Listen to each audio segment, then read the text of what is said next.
Hi friends, तुमच्या सर्वांचं क्षितिजा किचनमध्ये खूप खूप स्वागत आहे. आज आपण बनवणार आहोत उपवासाचे शेंगदाणा लाडू. तर त्याच्यासाठी इथे मी अर्धा किलो शेंगदाणे घेतलेले आहेत आणि पाव किलो गूळ घेतलेला आहे.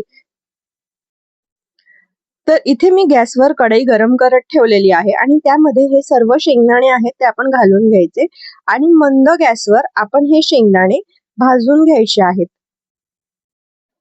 तर इथे मी हे शेंगदाणे 2 ते 3 मिनिटं परतून घेतलेले आहेत. आपल्याला शेंगदाणे सतत परतत राहायचं आहे, जेणेकरून ते कुठेही जास्त लागणार नाही, सगळ्या साईडनी व्यवस्थित भाजले जातील.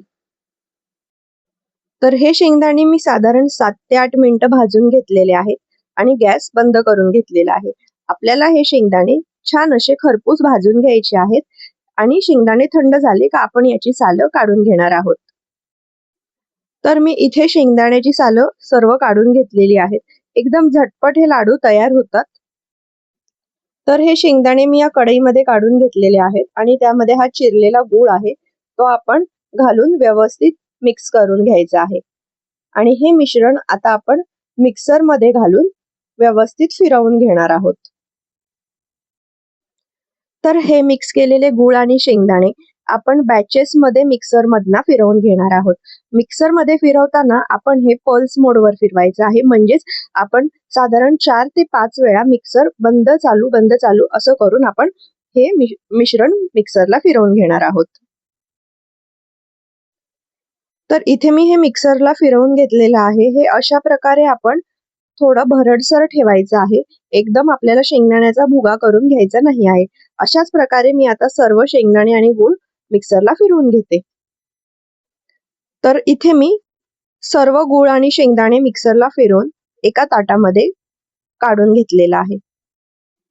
आता याच्यामध्ये मी घालणार आहे साधारण पाव चमचा वेलची पावडर आणि आपण यामध्ये 2 चमचे साजूक तूप घालून घेणार आहोत. तर आता हे मिश्रण आपण व्यवस्थित मिक्स करून घ्यायचं आहे. शेंगदाण्यामध्ये भरपूर प्रमाणात प्रोटीन असतं. जर तुम्ही एक्सरसाइज करत असाल तर साधारण आपण अर्धा तास ते 1 तास आधी या लाडवांचं सेवन करू शकतो. त्याचबरोबर या शेंगदाण्याच्या लाडवामुळे शरीराला पटकन ऊर्जा मिळते. गुळामुळे आपल्या शरीराला लोह मिळते, जे की आपल्या रक्तवाढीसाठी उपयुक्त ठरते. तर हे आता व्यवस्थित मिक्स झालेलं आहे. आपण आता लाडू बनवायला सुरुवात करूया. हे लाडू पटकन बांधले जातात. जर तुम्हाला हे लाडू कमी प्रमाणात बनवायचे असतील तर तुम्ही 1 वाटी शेंगदाणा आणि अर्धी वाटी गूळ असं प्रमाण घेऊन सुद्धा शेंगदाण्याचे लाडू बनवू शकता. जर तुम्हाला हा व्हिडिओ आवडला तर लाईक करा, चॅनलला सबस्क्राईब करा.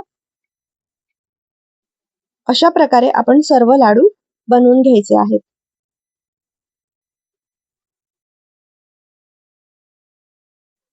अशा प्रकारे आपले सर्व लाडू बांधून तयार झालेले आहेत. व्हिडिओ पाहिल्याबद्दल खूप खूप धन्यवाद.